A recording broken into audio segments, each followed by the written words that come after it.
PT, como vocês são legais, como vocês são bacanas, né? Tão fãs da democracia, né? Lutam pela democracia até na ONU, são uns fofos democratas. Agora vocês querem vencer a eleição no tapetão, hein? Que interessante. Eu vou contar pra vocês agora a história de como o PT vai usar essa desculpa esfarrapada das fake news pra tentar ganhar a eleição no tapetão. Antes de continuar, por favor, se inscreva no canal, deixa seu like, clica no sininho. Se quiser ajudar a gente, www.mbl.org.br/contribua. Bom, esse vídeo aqui é muito interessante porque todo mundo sabe a histeria das supostas fake news que a imprensa criou, em especial após a eleição do Donald Trump ali nos Estados Unidos, que basicamente aconteceu porque eles perceberam que perderam a liderança, a preponderância sobre a narrativa principal da opinião pública, isso em diversos países, por conta da ascensão da direita em decorrência das redes sociais. Ou seja, a direita que sempre foi alijada de espaço em grupos de mídia, em universidades, em escolas, não tinha meios para reproduzir sua opinião, ela, graças à liberdade ofertada pelas redes sociais, conseguiu se espraiar, ganhar forças, ganhar porta-vozes, cresceram movimentos, lideranças, figuras, candidatos, e ela vem ganhando eleições no mundo inteiro, não é diferente, Hungria, Itália, Polônia, Estados Unidos da América, houve o Brexit ali no Reino Unido, e agora não será diferente no Brasil, que já começou com sua primeira grande vitória no impeachment, e vem agora passando por grandes transformações. A gente viu isso na eleição legislativa e vai ver agora no segundo turno com a bem provável eleição do Jair Bolsonaro para presidente da República. E isso, obviamente, vem irritando a esquerda, que dona dos veículos de comunicação, forte na imprensa, ela aparelhou a imprensa no mundo inteiro, a gente sabe muito bem disso, ela não está conseguindo concorrer. O que ela falou?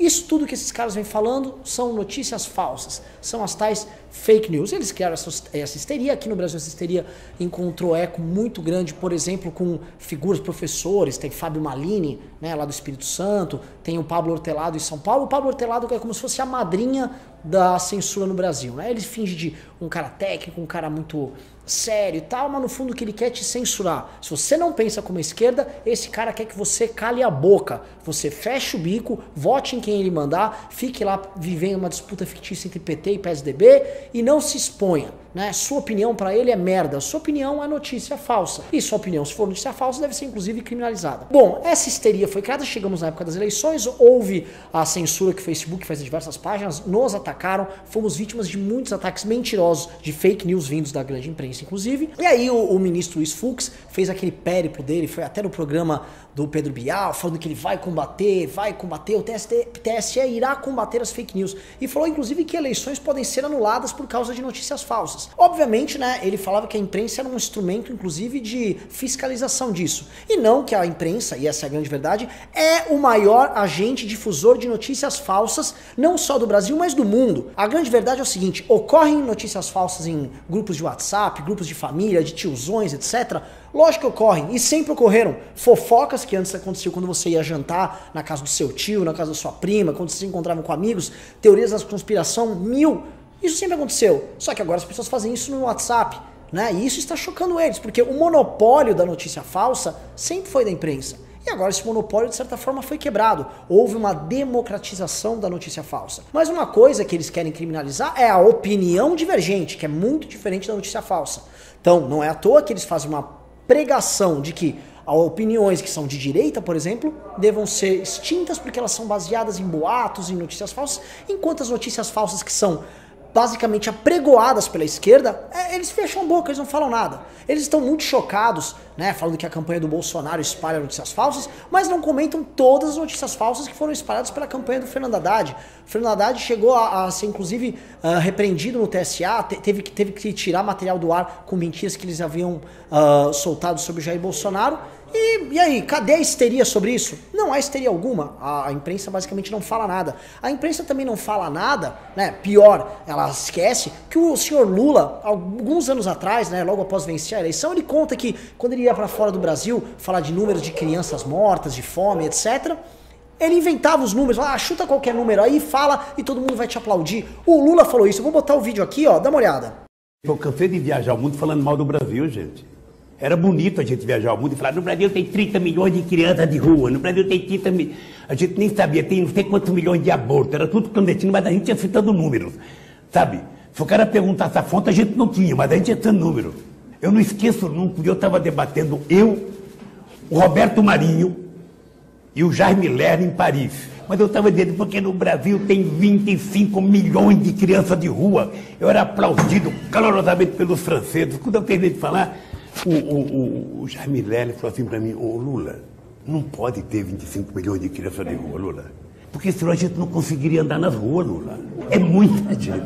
Olha que bonito. Basicamente, o nosso Lulinha, o presidiário que mora no coração do Fernando Haddad, ele tá falando, invente os números, minta, espalhe, e ninguém fica horrorizado. E a imprensa que ficou espalhando boatos, historinhas de mentira, fanfics imundas, com aquela história envolvendo nazismo, fascismo, agressões, para tentar linkar isso com a campanha do Bolsonaro, para criar um clima de que o Brasil está sendo tomado pelos nazistas, ficaram divulgando boatos sem mínima base, sem nada. Gente supostamente séria, a Mônica Bergamo da Folha de São Paulo, e espalhe, fala, e nada tem base. Isso não é espalhar fake news, isso não é espalhar boataria. Pra eles, não. Então esse discurso hipócrita já cansou, as pessoas estão absolutamente de saco cheio desse discursinho deles, porque é um discurso enviesado, um discurso fictício, é um discurso hipócrita. Se eles espalham fake news e se eles ignoram e fazem vista grossa pra fake news quando vem da esquerda, por que que o outro lado só é propagador de fake news? Novamente, não ignoro que essa eleição tá coalhada, tá carregada de mentiras de todos os lados. E essas mentiras têm que ser condenadas,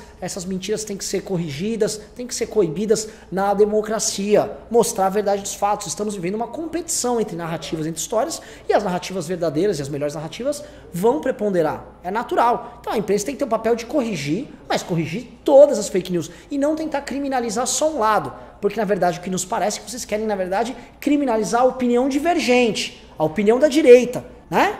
E isso aí não pode ser aceito.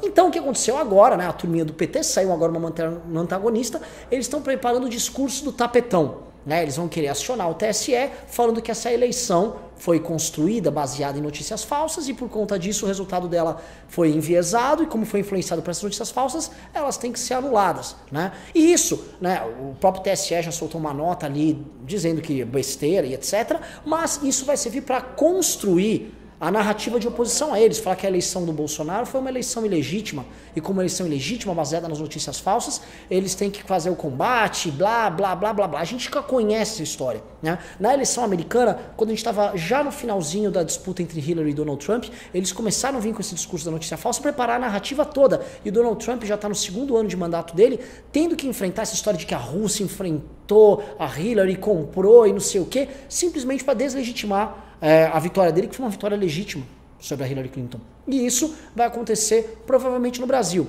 Acho que aqui cola menos do que lá. Os brasileiros usam mais rede social do que nos Estados Unidos e a imprensa como um todo no Brasil está muito deslegitimada, está muito mais fraca, mas a gente tem que sempre ficar esperto com os ataques que vêm dessa gente, né? Pablo Hortelado saiu em jornais, publicações norte-americanas, se eu não me engano foi no New York Times, pregando basicamente censura no WhatsApp. Um homem que gosta de ficar posando como professor, técnico a favor da liberdade e da democracia. O que essa gente não sabe fazer é conviver com opinião diferente. E como eles não sabem conviver com opinião diferente, eles não sabem conviver com a democracia. Os antidemocratas, os vagabundos, os inimigos da liberdade estão tentando agir como sempre. E como sempre, de agora em diante, eles irão perder. Muito obrigado. Inscreva-se no nosso canal, youtube.com/mblivre. Precisamos da sua ajuda. Acesse mbl.org.br/contribua.